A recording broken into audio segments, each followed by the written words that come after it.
Yo, what up, Toshi here. In today's video, we're going to do a beginner's guide for Black Beacon. Now, I want to get this out the way. If I do pause in between like sentences, I am playing Epic 7 at the same time. The new Origins update just came out for that game, so I wanted to grind it as soon as possible. And I've been playing way too many games, so you can see here that I'm multitasking because I have way too many Gacha games on my current roster. But let's hop into it. Now, first of all, when you hop into the game, the first thing you want to do is click on the events tab. And the reason why is because not only do you get free energy that you can claim daily during this particular event, but you also do have a bunch of rewards too, such as, not letting me claim it. Well, you click on it, you can claim the energy. I guess unless it didn't daily reset yet at the time of my recording. But you claim this here and you get free Fit 80 energy, which does help with not only ascending your characters, leveling up their weapons, but also leveling up your skills. And this game is gated behind the energy, and there isn't too many ways of getting that energy. As you level up your account in-game, you get a bunch of rewards for doing so. Not only do you get rewards from the Vision expansion, which is the current event we have going on for the beginner grind, you get a bunch of summons on the standard banner and a bunch of premium limited currencies. You also do get rewards for leveling up your account per level. So as you do reach those milestones like the 5, 10 to 15, so on and so forth, you get rewards in between those levels. So it's very nice if you're looking for some additional premium currencies, whether that's for the standard banner or the limited banner pools. Also resources for just leveling up your characters and their skills in general. Now, clicking back on this icon right here, it does tell you what you should click on, right? In terms of like either free rewards or things you can do to progress your characters in your account.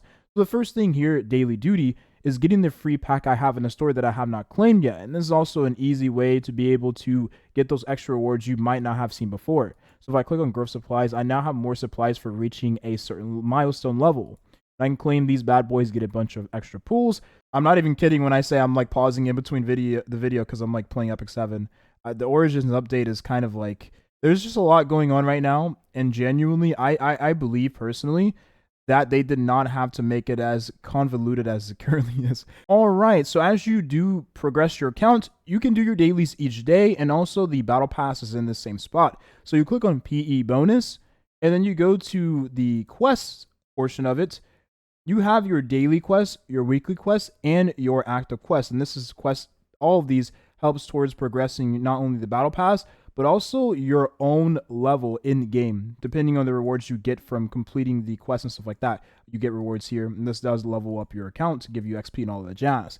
They decide to include the daily quest part inside the battle pass, which honestly makes it very convenient because it is just one spot, and typically this is stuff you're going to do daily and claim daily as well, so I see no problem with it. Now, every time you have a red icon on anything, you should click on it. For the achievement portion here, you can see that if you go to course of development, we have a bunch of extra rewards we can claim from a course just doing anything in terms of like progressing our account. So completing daily quests for the first time, completing weekly quests for the first time, getting the account level to 30, 60, all that jazz. You claim these, you get more premium currencies and other rewards. So make sure you do claim these as you see them.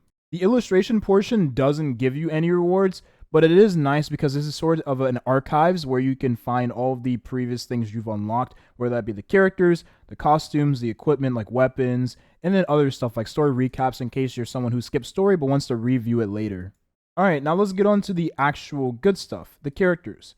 So as you do unlock characters and of course roll for them and progress your account, the ways to increase the overall power level of your characters is by developing them. Not only you develop the characters with their stats, right? And then breaking through, which is ascending your character to not only get various more base stats, but also unlock more levels to your skills that you can potentially unlock, via like upgrading them. So the potential is the constellation system in this game. If you're familiar with Genshin Impact, Honkai Star Eidolons, Zenlin Zone Zero Mindscapes, and then like Withering Waves, it's like, I don't remember what is sequence levels, right? Sequence nodes.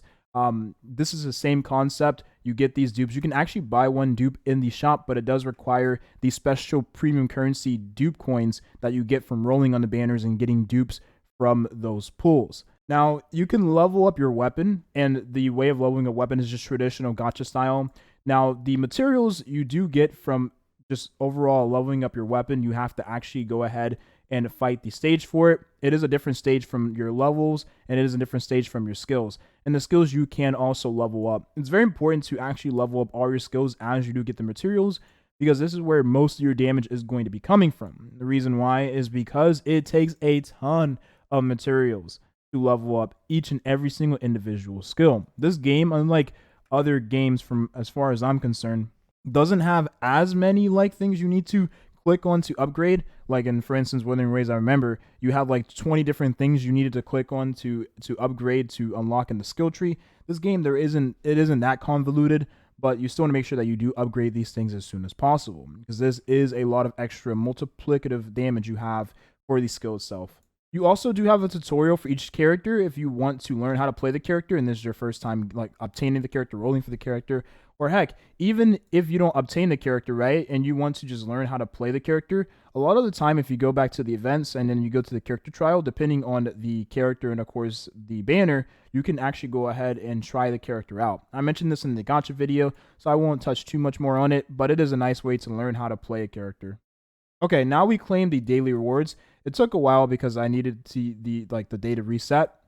But now we can actually go ahead and do our dailies. So for me personally, I just like to get the character level up materials. But since I already have an abundance of character level up materials, I don't really see a need. Again, I'm so sorry about the red screen popping up. So you can complete these resources for any overall like upgrade you want to do, like character XP materials, weapon XP, the gold you need to upgrade every single individual thing. Personally, I think it's in your best interest to do these things individually as you see fit for your own account. For me, I was doing the character XP materials because I already have a bunch of characters I want to level up.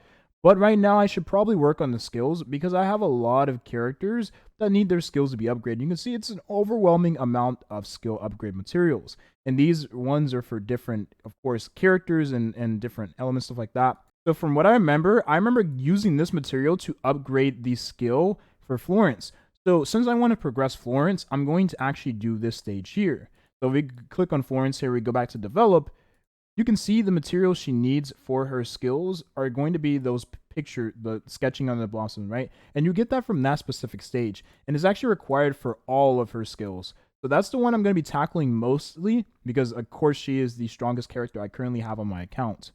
So I'm going to do a couple of these stages, and it will level up some skills, and then I'm probably going to try and do the other skills for Logos because I use her in my team as well. I honestly consider her to be more fun than Florence because of how she plays. And I will not be going over the combat in today's video because I rather save that for an actual in-depth video for the combat itself, because I think the combat itself is a little bit more complex than just everything you would do in the beginning phase of the game anyways.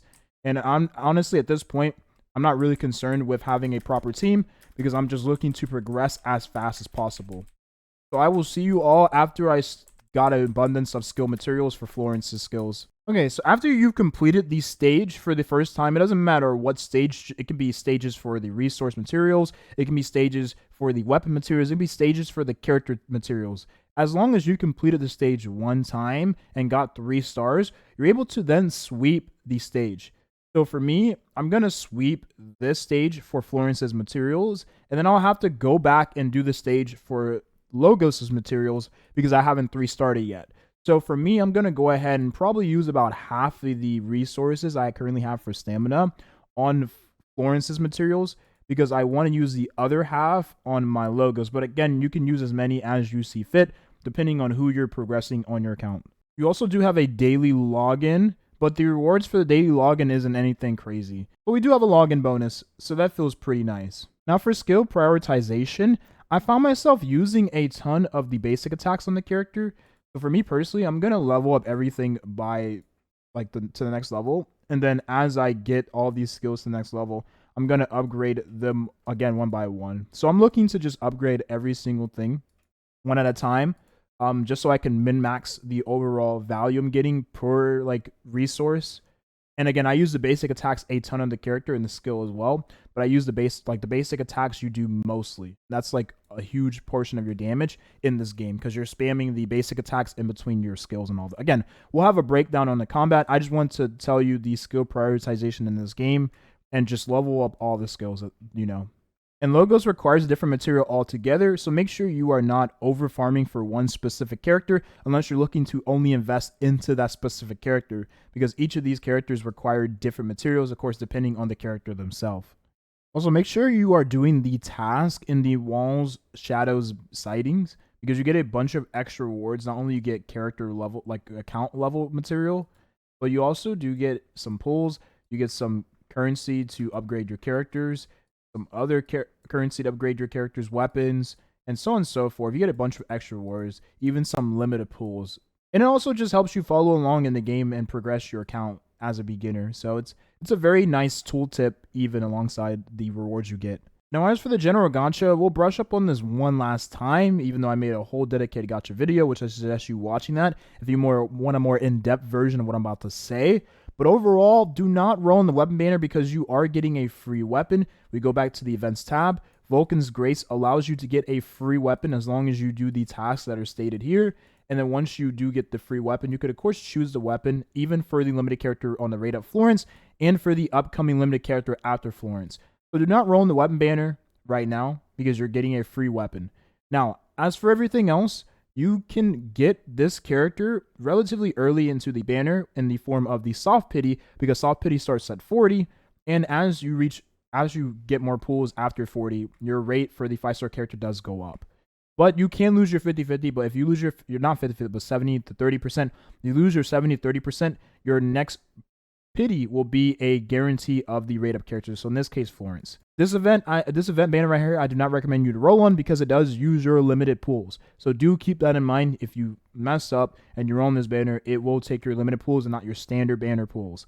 This one right here takes your standard banner pools, and at 30 pity on the banner, you get a choice to choose one of the 5 standard banner 5-star characters. Now, I'm not going to recommend for you who to choose from here. That's not the purpose of what I'm trying to present in this video, but you can choose whoever you want. I personally chose Logos because I like her design, and I like the fact that she's a healer alongside a damage dealer. And then the weapon banner alongside the limited banner, so standard weapon banner, is a guarantee for the 5-star weapon, depending on the weapon you choose. So in here, you see I chose Logos' weapon. It's only for the standard weapons, but I chose Logos' weapon, and this weapon is guaranteed after I reach the pity, which is going to be the 50. I do believe there is soft pity for this one as well. Yes, so there is soft pity for the weapon banner, and it does start at 25, which is actually really, really nice.